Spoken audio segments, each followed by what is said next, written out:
Part 2 ng ating Kiwa Classroom, mga kabayan. So, ang part 2 series natin ay tungkol sa contract types dito sa Kiwa.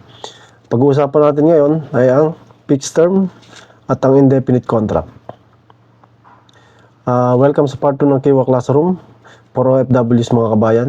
Sa lesson na ito, pag-uusapan natin ang dalawang common contract sa Kiwa. Ito yung fixed term at indefinite contract.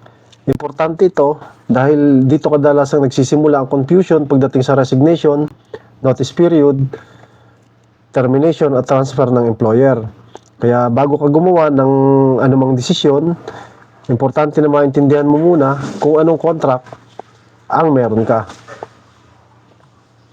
Ano ang fixed term contract? Ang fixed term contract, mga kabayan, meron tong specific na end date. Usually 1 to 2 years. Dahil gano'n naman talaga yung natin ng mga non-Saudis, ang usual na contract natin dito sa Saudi Arabia. So, pwedeng mag-renew, depende sa agreement. So, ang fixed term contract is may expiration date. Unahin natin ang fixed term contract. Ang fixed term contract ay kontrata na may specific na start date at end date. Halimbawa, naka-indicate sa contract mo na valid dito for 2 years. Kapag dumating ang expiration date, doon matatapos ang contract unless magkaroon ng renewal o bagong agreement. Sa maraming OFWs, ito ang common contract type. Pero importante tandaan, hindi porket malapit ng expiration ay automatic agad na lahat ng process tulad ng exit, transfer, depende pa rin ito sa status ng contract, notice requirements at official process sa Kiwa at company procedures. Kaya importante, mga kabayan, basahin at i-check mismo ang details ng contract mo sa Kiwa.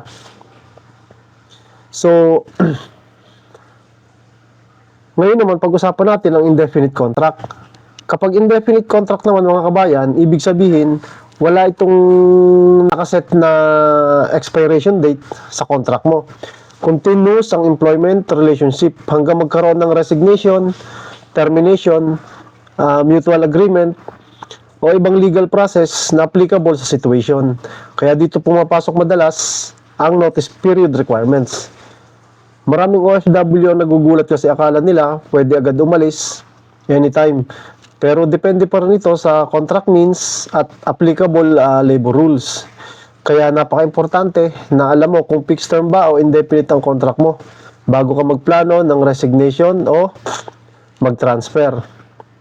So, key difference.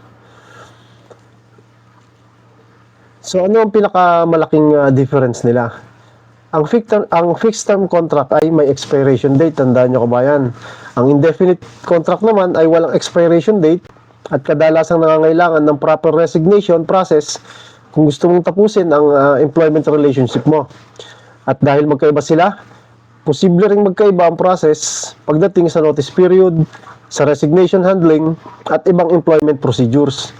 Kaya common mistake talaga ng maraming OFW ang hindi muna pag-check ng contract type bago gumawa ng action sa Kiwa. So, ano nga ba yung mga common mistakes? Ito yung pag-usapan naman natin dito. Ang mga common mistakes, una, maraming kabayan natin ang hindi muna chine-check kung fixed term ba or indefinite ang kanilang contract. Pangalawa, umaasa lang sa sabi-sabi or sa verbal information nang hindi mismo tinitingnan ang kanilang Kiwa contract. Pangatlo is late na nagpa-file ng notice or resignation dahil hindi nila alam ang applicable process sa contract type nila. Kaya ang advice ko, bago gumawa ng anumang action, i-check muna ang contract details mo sa Kiwa at i-verify ang official requirements.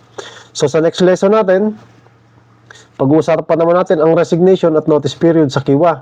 Kailan ba kailangan magbigay ng notice? Gaano katagal? At bakit maraming OFW ang nagkakaproblema dito?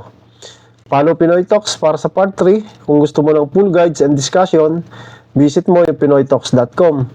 Disclaimer lang, mga kabayan, this content is for general information only and not legal advice. ang rules at saka ang platform procedures may change depende po sa situation. Lagi tayo mag-verify sa official platforms tulad ng Kiwa, Tabshare, or MHRSD. Kaya kung may tanong ka kabayan, post mo sa pinoytalks.com para ma-replyan kita ng mabilis. So hanggang dito na lang. Abangan nyo po yung part 3.